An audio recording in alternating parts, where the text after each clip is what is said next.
Hello everyone, welcome to back my YouTube channel master coaching. Friends, इस video में पढ़ेंगे हम क्लास 10 का साइंस। और क्लास 10 का साइंस का मोस्ट इंपोर्टेंट क्वेश्चन है, ये आपको जरूर तैयार करना है। 6 नंबर के लिए हर साल आता है।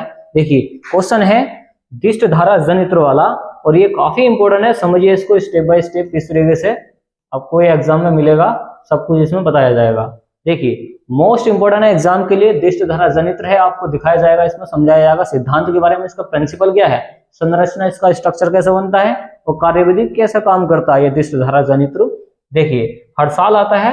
चलिए समझते हैं क्वेश्चन को। क्वेश्चन मिलेगा आपको पेपर में इस तरीके से, किस तरीके से कि दिष्ट धारा जनित्र का सिद्धांत स्पष्ट कीजिए, इसकी संरचना बताइए, कार्य प्रणाली बताइए, सारा कुछ आपको बताना है।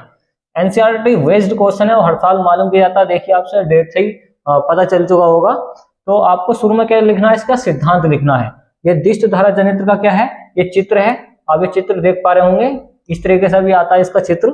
ये आप ये वाला नोट कर सकते हैं, बना सकते हैं, प्रैक्टिस कर सकते हैं इस चित्र की, या फिर आप ये वाला चित्र बना सकते हैं।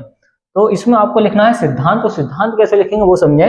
देखिए सिद्धांत क्या है, जब किसी बंद कुंडली को, ये कोई एक बंद कुंडली होती है, क्लोज सिस्टम होता है, जब किसी बंद कुंडली को चुंबकीय क्षेत्र में, जहां पे घूमते रहते कुंडली, उसको बोलते हैं चुंबकीय क्षेत्र। जब किसी बंद कुंडली को, ये कोई बंद कुंडली है ए बी सी डी, इस बंद कुंडली को इस चुंबकीय क्षेत्र में जब तेजी से घुमाया जाता है, इस तरीके से घूमते हुए जब तेजी से इसको घुमाया जाता है, तो उसमें से होकर गुजरने वाली चुंबकीय फ्लक्स की रेखाओं में, इसमें चुंबकीय फ्लक्स की रेखाएं होती हैं। तो इन चुंबकीय फ्लक्स की रेखाओं में क्या होता है, लगातार परिवर्तन होता है, निरंतर का मतलब होता है लगातार परिवर्तन होता रहता है, जिसके कारण कुंडली में एक प्रेरित विद्युत वाहक बल ई उत्पन्न हो जाता है।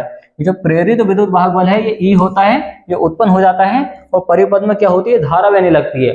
इस सिस्टम में क्या होती है, धारा बहने लगती है। इसी तरीके से तो आराम से याद कर सकते हैं कि जब किसी बंद कुंडली को चुंबकीय क्षेत्र में तेजी से घुमाते हैं, तो इसमें इसकी चुंबकीय फ्लक्स की रेखाओं में, इन चुंबकीय फ्लक्स की रेखाओं में लगातार परिवर्तन होता रहता है, ये निरंतर परिवर्तन होता रहता है, जिसके कारण इसमें प्रेरित विद्युत वाहक बल ई उत्पन्न हो जाता है।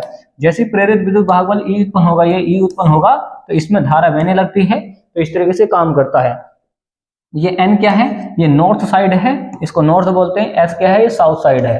तो नॉर्थ ये उत्तरी ध्रुव है इसका, ये दक्षिण ध्रुव है किसका, इस धारा जनित्र का, दिष्ट धारा जनित्र है। तो देखिए सिद्धांत है।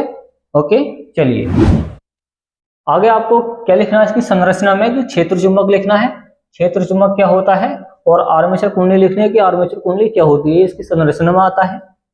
तो क्षेत्र चुंबक में आपको लिखना है कि एन एस क्या है, ये एन और एस एक शक्तिशाली चुंबक के ध्रुव खंड है। क्या है, पोल पीसीस है, शक्तिशाली चुंबक क्षेत्र के क्या है, ध्रुव है। ये एन और एस क्या है, ध्रुव है। इस चुंबक का जो कार्य होता है, इसका एनएस का जो कार्य है, शक्तिशाली चुंबकीय क्षेत्र उत्पन्न करना है। इसका जो मेन काम है, शक्तिशाली चुंबकीय क्षेत्र उत्पन्न करना है, जिससे कि बहुत सारा मैग्नेट उत्पन्न हो जाए, मैग्नेटिक एरिया उत्पन्न हो जाए, चुंबकीय क्षेत्र उत्पन्न करना है, जिसमें कुंडली घूमती रहती है। जो कुंडली है इसमें एनएस नाम की इस तरीके से घूमती रहती है, और चुंबकीय क्षेत्र बन जाता है। तो इस तरीके से काम करती रहती है। आर्मेचर कुंडली में आपको क्या लिखना, आर्मेचर कुंडली यह है एक कच्चे लोहे के बेलन पर या फिर क्रोड पर, यह कच्चे लोहे के एक बेलन पर क्या होता है, तांबे के पृथक्कृत का मतलब होता है अलग अलग तार के बहुत से चक्रों को लपेट कर बनाई जाती है। ये जो आर्मेचर कुंडली है, ये तारों को लपेट कर बनाई जाती है एक दूसरे के ऊपर।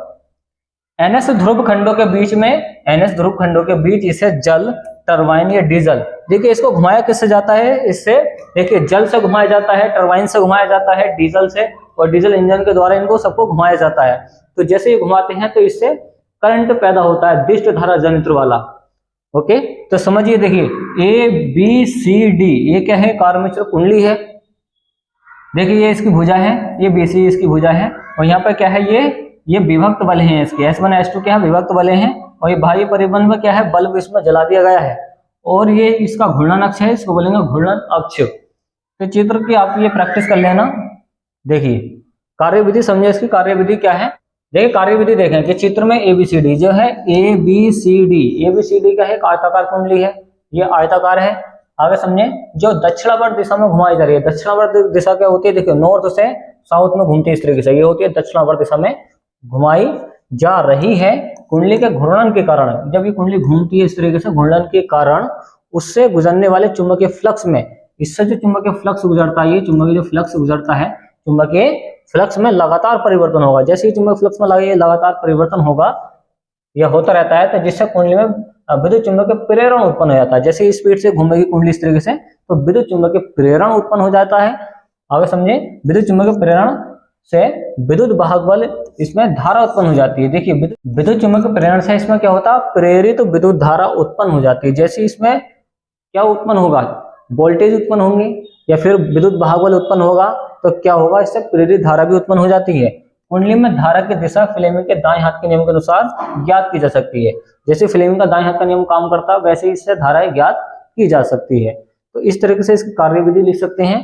और ये दिष्ट धारा जनित्र में आपको क्या करना है, देखिए इस तरीके से दिष्ट धारा जनित्र में क्या होता है, इसका चित्र बन जाता है। तो इस तरीके से इस डायरेक्शन में धारा घूमती रहती है, ये होती है दिष्ट धारा जनित्र वाली धारा। तो इस तरीके से आप समझ सकते हैं इस क्वेश्चन को। तो ये उम्मीद है आपको समझ में आया होगा। काफी आसान तरीके से आपको ये लिखवा दिया पूरा का पूरा दिष्ट धारा जनित्र वाला। तो आप ये तैयार कर लेना, एग्जाम में ज्यादा से ज्यादा इसको मालूम किया जाता है। ओके, तो उम्मीद है फ्रेंड्स आपको ये वीडियो पसंद आएगी। तो वीडियो को लाइक एंड शेयर कीजिए, चैनल को सब्सक्राइब कीजिए। थैंक्स फॉर वॉचिंग गाइस, मिलते हैं किसी नेक्स्ट वीडियो में, तो काफी इंपॉर्टेंट होगी एग्जाम के लिए।